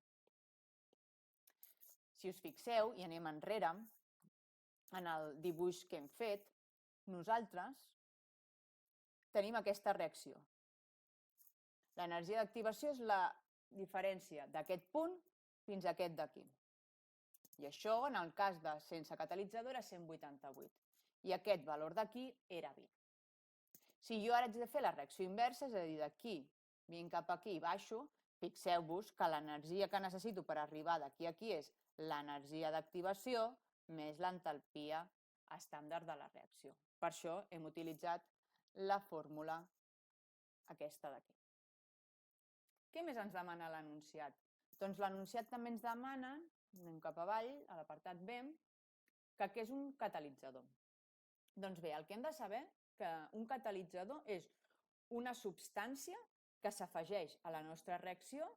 Aquesta substància ni es consumeix ni es modifica, simplement el que fa aquesta substància és modificar la velocitat de la reacció, és a dir, afecta a la cinètica, però no afectarà l'equilibri de la reacció en cap manera. D'acord? Això és un catalitzador, un element que introduïm a la nostra reacció que modifica la velocitat. Per què? Perquè fa que la reacció succeeixi per un altre camí d'una energia més baixa. Així s'augmenta la velocitat. I per últim ens demana que raonem a partir del model cinètic de l'estat de transició com afecta un catalitzador a la velocitat de reacció. Doncs bé, com ens demanen segons el model cinètic de l'estat de transició, a l'hora d'explicar sempre haurem de dir segons el model cinètic de l'estat de transició podem dir que un catalitzador el que fa és modificar el mecanisme d'una reacció fent disminuir l'energia d'activació i així augmentant la seva velocitat, la velocitat de la reacció. Ja que sabem per aquest model que al disminuir l'energia d'activació s'augmenta la velocitat de reacció. Ara ens toca resoldre aquest exercici número 6 del juny 2023, sèrie 1. Com sempre, fem una lectura de tot l'enunciat on ens diu que el sulfat de bari és un compost poc soluble en aigua que s'utilitza com a contrast radiològic en l'anàlisi de rajos X de l'esòfag, l'estómac i els intestins. Generalment, cal veure una suspensió de sulfat de bari una o dues vegades abans de l'anàlisi radiològica. A. Calculeu la solubilitat molar del sulfat de bari en aigua. Calculeu quina quantitat de l'ió bari, Ba+2, en mil·ligrams, s'ingereixen si es prenen 200 mil·litres d'una solució saturada del sulfat de bari abans d'una anàlisi radiològica. B. Alguns estudis indiquen que aproximadament el 2% de la població és al·lèrgica a l'ió de bari. En el cas que un pacient sigui al·lèrgic a l'ió de bari, raoneu si afegir una certa quantitat de sulfat de sodi a la suspensió de sulfat de bari que cal prendre seria bo per a disminuir els efectes de l'al·lèrgia. A les persones al·lèrgiques a l'ió de bari, quina suspensió els provocarà més al·lèrgia? Una de sulfat de bari o una de carbonat de bari, BaCO3? I ens diu que justifiquem la resposta. I com sempre, ens dona unes dades com són les constants de solubilitat del sulfat de bari i del carbonat de bari i les masses relatives del bari, del sofre i del oxigen. Doncs bé, com sempre, un cop llegit tot, anem a per les dades importants. Ens diu que el sulfat de bari és un compost poc soluble en aigua i que s'utilitza per fer anàlisis de rajos X. En l'apartat A ens diu que calculem la solubilitat molar del sulfat de bari.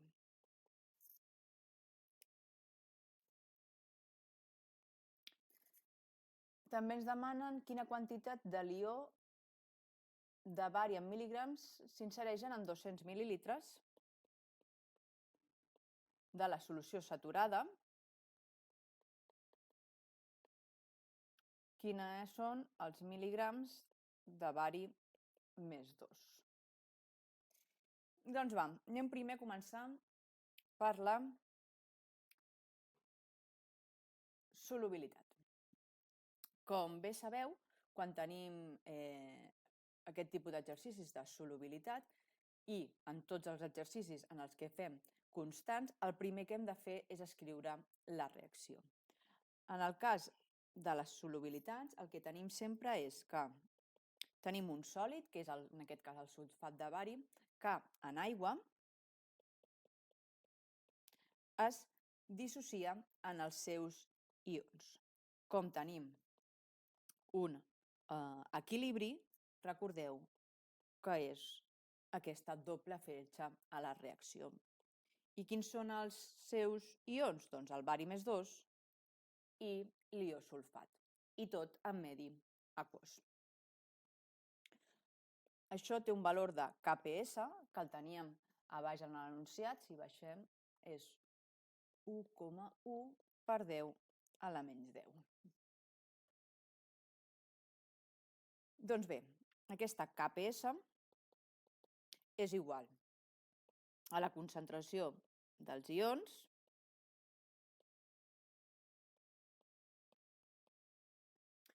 Recordeu també que no m'he oblidat de dir-ho quan estàvem fent la reacció, però hem de mirar que la reacció estigui igualada. En aquest cas, la reacció està igualada.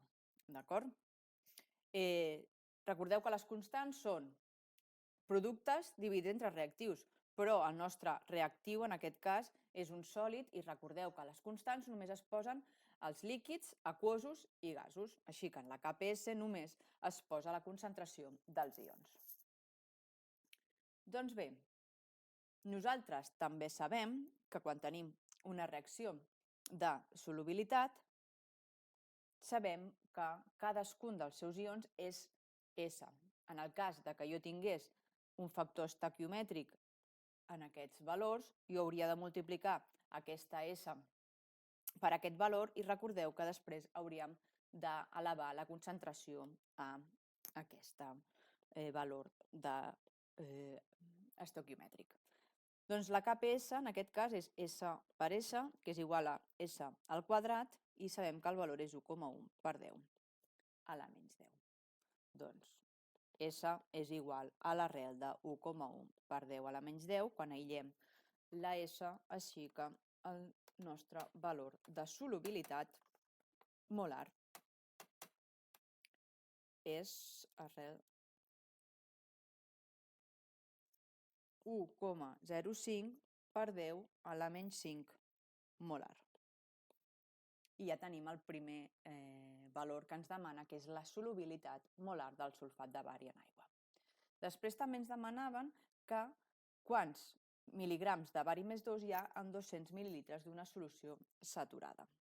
Doncs nosaltres recordeu que sempre comencem per aquest valor que tenim d'una sola unitat, mil·lilitres, 200 mil·lilitres d'una solució de sulfat de bari per, anem a passar de mil·lilitres a litres, ja que sempre treballem amb les unitats del sistema internacional. Per la solubilitat, per la concentració, sabem que un litre de sulfat de bari contenen 1,05 per 10 a la menys 5 mols de sulfat de bari, però no ens demanen sulfat de bari, sinó que ens demanen bari. I sabem per la reacció, l'estequiometria de la reacció, que un mol de sulfat de bari és un mol d'ió bari més 2. Però encara no hem acabat, ja que no ens demanen mols, ens demanen mil·ligrams. Així que amb el pes molecular del bari, que també ens el dona l'enunciat una miqueta més avall, que són 137,3 grams un mol de bari. I per últim, recordeu que no ens demanen grams sinó mil·ligrams, així que un gram són 1.000 mil·ligrams. Si fem tota aquesta operació, amb la nostra calculadora, ens dona que obtenim finalment 0,288 mil·ligrams de bari més 2 en 200 mil·lilitres d'una solució saturada de sulfat de bari. D'acord? Doncs això és l'apartat A. Si anem a veure què ens demana l'apartat B, ens diu que en alguns estudis indiquen que aproximadament el 2% de la població és al·lèrgica al bari. D'acord? I ens diu que en el cas d'un pacient sigui al·lèrgic a l'ió de bari, hem de raonar si afegir a la solució de sulfat de bari, afegir-li sulfat de sodi, si raoneu si afegir una certa quantitat de sulfat de bari a la suspensió de sulfat de sodi a la suspensió de sulfat de bari que cal prendre seria bo per disminuir els efectes de l'al·lèrgia. Doncs bé, què passa si afegim sulfat de sodi? Doncs bé, com qualsevol sal, el sulfat de sodi es dissocia en aigua.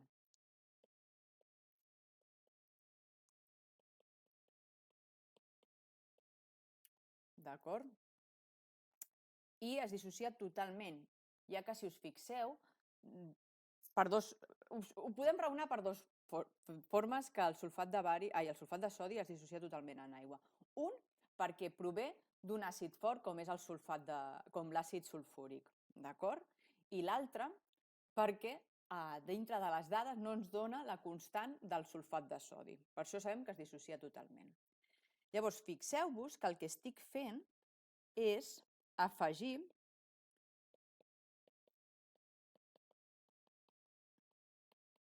un ió comú a la meva suspensió, en el meu equilibri de sulfat de bari, estic afegint sulfat, que és l'ió comú.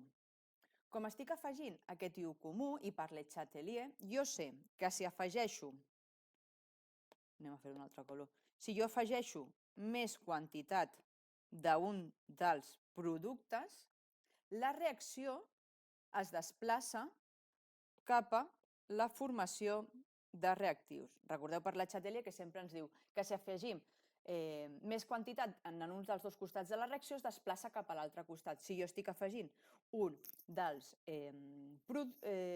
reactius, la reacció es desplaça cap a reactius. Això què farà? Doncs això farà que disminueixi la concentració de bari més 2. Així, provocarà que, a l'haver-hi menys quantitat de bari més 2, disminueixi la reacció al·lèrgica. Així que si ens diu que justifiquem si una certa quantitat de sulfat de sodi a la suspensió de sulfat de bari seria bo per disminuir els efectes de l'al·lèrgia, podem dir que sí. Afegir aquesta quantitat seria bo per disminuir l'al·lèrgia, ja que a introduir un ió comú, el que farem serà disminuir la concentració de bari més 2 disponible i disminuirà la reacció al·lèrgica. Després també ens diu que a les persones al·lèrgiques a l'ió del bari, quina suspensió us provocarà més al·lèrgia? La del sulfat de bari o la del carbonat de bari? Com podem saber quina de les dues li provocarà més reacció al·lèrgica? Doncs sabent quina concentració de cadascun dels dos tindrà de bari més 2. Anteriorment, nosaltres ja hem calculat la solubilitat del sulfat de bari, que era, si anem enrere, 1,05 per 10 a la menys 5. Molar, que això és igual a la concentració de bari més 2. Doncs ara hem de fer el mateix amb la solució de carbonat de bari. El carbonat de bari es dissocia en equilibri en bari més 2 més carbonat 2 menys. Al igual que abans, solubilitat, solubilitat, així que la KPS és igual a solubilitat al quadrat. I fixeu-vos que aquí les dades ens diu que la KPS és 3,2 per 10 a la menys 9. Així que la solubilitat serà igual a l'arrel quadrada de 3,2 per 10 a la menys 19. Això és el mateix que hem fet en l'apartat A en el cas del sulfat de bari, però ara en el cas del carbonat de bari, donant-nos que la solubilitat molar és 5,66 per 10 a la menys... Dic ara... Vale. No és a la menys 19, sinó que és a la menys 9. Ara deia, no m'està... Això no m'està donant bé. I això a la menys 9, perdoneu. Vale? A la menys 5. Molar. Que és igual a la concentració de bari més 2 que tindríem en el cas, primer anem a deixar-ho aquí clar, que això és en el cas del sulfat de bari i aquest d'aquí del carbonat de bari. Doncs bé, el que hem de veure és que la concentració en el cas del carbonat és més gran del cas del sulfat de bari. Així que al tenir més quantitat, més reacció al·lèrgica es pot crear amb una solució de carbonat de bari i per això està ben utilitzat el sulfat de bari en aquesta situació. Acabem amb aquest exercici número 7. de selectivitat juny 2023, sèrie 1, on ens diu que el recobriment electrolític amb crom s'utilitza per a protegir superfícies metàl·liques de la corrosió, així com per millorar-ne l'aspecte i les prestacions. A. Es vol cromar un objecte d'acer rectangular que té una superfície de 1.400 cm² amb una capa de crom de 0,1 mm de gruix. Per fer-ho, es col·loca aquest objecte com a càtode en una cubeta de l'electròlisi que conté ions crom més 3 en solució. Escriviu la reacció d'electrodeposició del crom. Si el corrent és de 20 amperes, quantes hores ha de durar l'electròlisi? I en l'apartat B ens diu que els ànodes de sacrifici també s'utilitzen com a sistemes de protecció anticorrosius, que aquests recobriments s'oxiden abans que el metall que protegeixen, i justifiqueu quin dels metalls de la taula següent podrien utilitzar-se com a ànodes de sacrifici per a protegir una superfície que conté ferro. Definiu oxidant i reductor. I en la vida quotidiana, quins són els principals agents causants de la corrosió de metalls? I com sempre ens donen una taula amb els potencials de reducció estàndards de diferents metalls i la densitat del crom, la constant de Faraday i la massa atòmica relativa del crom. Recordeu que sempre totes les constants ens la dona l'enunciat. Doncs bé, un cop llegit tot l'enunciat, tornem a llegir-ho, però ara a posar les dades necessàries. Ens diu que el recobriment electrolític del crom s'utilitza per protegir superfícies metàl·liques de la corrosió, així com per millorar-ne l'aspecte de les prestacions, i en l'apartat A ens demanen que es vol cromar un objecte d'acer rectangular,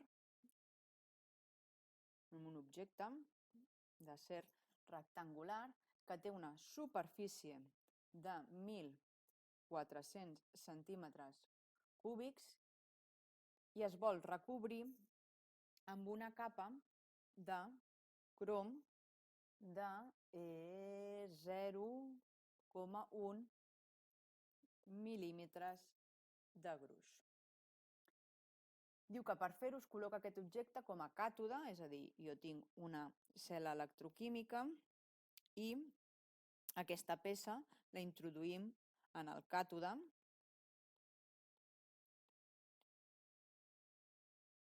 on tenim ions crom més 3. I això estarà connectat a un ànode. D'acord? I ens diu que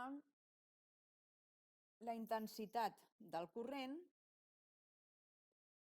és igual a 20 amperes. Què ens demana el primer? Escriviu la reacció d'electrodeposició del crom, és a dir, que aquesta semireacció que succeeix al càtode. En el càtode el que succeirà és que el crom més 3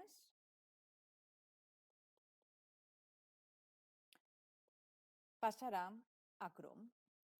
I com sempre, en una semireacció, el que hem de fer és igualar els electrons. I on tinc càrrega positiva, afegeixo els electrons. Si em falta càrrega negativa en un dels costats, és en aquest en el que li afegeixo els electrons. En aquest cas, com tinc a l'esquerra crom més 3, càrrega més 3, i a la dreta càrrega 0, per compensar aquesta càrrega més 3, afegeixo 3 electrons. I per últim ens demana que escrivim, si el corrent és de 20 amperes, quantes hores ha de durar l'electròlisi? Doncs recordeu que tenim una fórmula que és que la intensitat és igual a la càrrega partit pel temps. La càrrega són els electrons que s'intercanvien de la reacció. La intensitat la sabem que són 20 amperes i el temps és el que ens demana. Però aquesta càrrega no la tenim. I com puc saber jo aquesta càrrega? Doncs haig de saber-ho amb la reacció, amb el que està succeint, amb els grams de crom. Però com puc saber els grams de crom? Perquè no m'està donant els grams de crom de cap manera. Simplement m'ha dit això d'aquí, que jo tinc una superfície de 1.400 centímetres cúbics i una amplada de l'objecte de gruix de 0,1 mil·límetres. Doncs bé, jo el que necessito saber és el volum de crom que es dipositarà en el càtode. Recordeu que el volum és igual a la superfície per l'alçada, però al tanto, perquè la superfície la tenim en centímetres quadrats i l'alçada en mil·límetres, d'acord? Així que superfície són 1.400 centímetres quadrats, l'alçada són 0,1 mil·límetres, doncs anem a passar aquests mil·límetres, aquests 10 mil·límetres, que són un centímetre, per així poder tenir el volum en centímetres quadrats, i són 1.400 per 0,1 entre 10 són 14 centímetres quadrats. Un cop jo tinc el volum, una de les dades, recordeu que em dona l'enunciat, és la densitat del crom. La densitat del crom és igual a 7,1 grams partit per centímetres quadrats. Fixeu-vos que jo tinc centímetres quadrats, doncs gràcies a la densitat podré passar a grams de crom. Un cop tinc grams de crom, gràcies a la meva reacció, semireacció, podré obtenir la càrrega per substituir a la fórmula de la intensitat. Com ho farem això? Doncs si jo tinc 14 centímetres cúbics de crom per la seva densitat, on em diu que un centímetre cúbic són 7,1 grams de crom, una altra dada que em dona l'enunciat és la massa relativa del crom, així puc passar de 52 grams de crom a un mol de crom. Per la reacció de semireacció, jo sé que cada mol de crom són 3 mols d'electrons i amb la constant de Faraday puc relacionar els mols dels electrons amb la càrrega, és a dir, que un mol d'electron són 9,65 per 10 a la 4 coulombs, ja tinc la càrrega necessària perquè es depositin aquests 14 centímetres cúbics de crom. Fem la reacció, fem el càlcul amb la calculadora i ens dona que la càrrega són 5,53 per 10 a la 5 coulombs. Doncs fixeu-vos que aquesta càrrega la substitueixo aquí, la intensitat me la dona l'enunciat 20 amperes, i ja puc calcular el temps, que és el que em demana l'enunciat.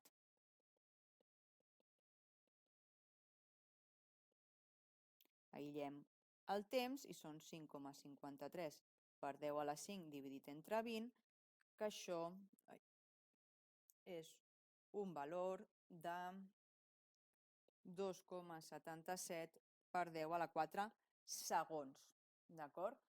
Però l'enunciat en què ens demanava el temps? Ens demanava quantes hores ha de durar. Doncs nosaltres sabem que 2,77 per 10 a la 4 segons per 60 segons són un minut, i en un minut, en una hora, perdoneu, en una hora tenim 60 minuts, és a dir, en hores serien 7,69 hores. El temps necessari que ha de durar la corrent passant per aquest càtode per dipositar aquesta quantitat de crom. D'acord? Doncs va, l'apartat B que ens diu que els ànodes de sacrifici són aquests que utilitzem com a anticorrosius, d'acord? I són metalls que el que fan és recobrir un metall que és més fàcil de corrompre, però com l'estan protegint, primer s'oxidarà aquest abans del metall que ens interessa a nosaltres. Doncs diu, justifiqueu quins dels metalls de la taula següent podrien utilitzar-se com a ànodes de sacrifici per a protegir una superfície que conté ferro. Doncs bé, si nosaltres el que necessitem és protegir el ferro de que s'oxidi, necessitem un metall que s'oxidi abans que el ferro. És a dir, que quan vingui un agent oxidant li sigui més fàcil oxidar aquest metall que el ferro. Nosaltres veiem per la taula, anem a baixar per veure bé la taula, que el potencial estàndard de reducció del ferro és menys 0,44. Doncs hem de tenir un potencial estàndard més petit, d'acord? Per què? Perquè és un potencial estàndard de reducció i nosaltres volem l'inversa, que és l'oxidació. Així que els metalls que tenen un potencial estàndard de reducció més petit són els que estan a la dreta de la taula. Fixeu-vos que menys 0,76 és més petit que menys 0,44. Per què? Perquè així quan li fem el potencial estàndard d'oxidació, que és la inversa d'aquest valor, tindrà un valor més gran, és a dir, serà més fàcil d'oxidar. Així que els 3 metalls que podríem utilitzar per protegir el ferro serien el zinc, l'alumini i el magnesi. Què més ens demana? Ens diu que definem oxidant i reductor. Recordeu que un oxidant és el que oxida, d'acord? Llavors és una espècie química que es redueix captant electrons d'una altra espècie que s'oxida. Ell és el que fa que l'altre element s'oxidi. Com fa que l'altre element s'oxidi, ell és el que es redueix. En canvi, un reductor és una espècie química que s'oxida cedint electrons a una altra espècie que el que fa és reduir-se. I per últim ens demanen que a la vida quotidiana quins són aquests principals agents causants de la corrosió dels metalls. Doncs fixeu-vos vosaltres, quan hi ha una barra de ferro, que a vegades veiem aquest color bronze que s'està oxidant. I això per què és? Doncs és a causa de l'oxigen que tenim a l'aire, que l'oxigen és un dels potencials oxidants, i de l'altre és de l'aigua, tant de la humitat com de la pluja. Així que els dos principals agents causants de la corrosió dels metalls a la vida quotidiana són l'aigua i l'oxigen. Gràcies per veure'ns. Recordeu que si us ha agradat el contingut us podeu subscriure i donar un like, així estareu al dia de tot el nostre contingut i novetats. Recordeu-vos que ens podeu trobar a totes les xarxes socials com @aulasciències i per últim us deixo el link a la nostra pàgina web on trobareu exàmens resolts, també exercicis ordenats per tema i així podeu repassar aquells en els que necessiteu més ajuda i també trobareu material extra. Continua explorant aquest meravellós món de la química amb nosaltres. Gràcies per formar part de la nostra comunitat. Ens veiem en el proper vídeo i recorda, mai deixis de preguntar. Aquí estic per ajudar-vos. Ens veiem en el proper vídeo.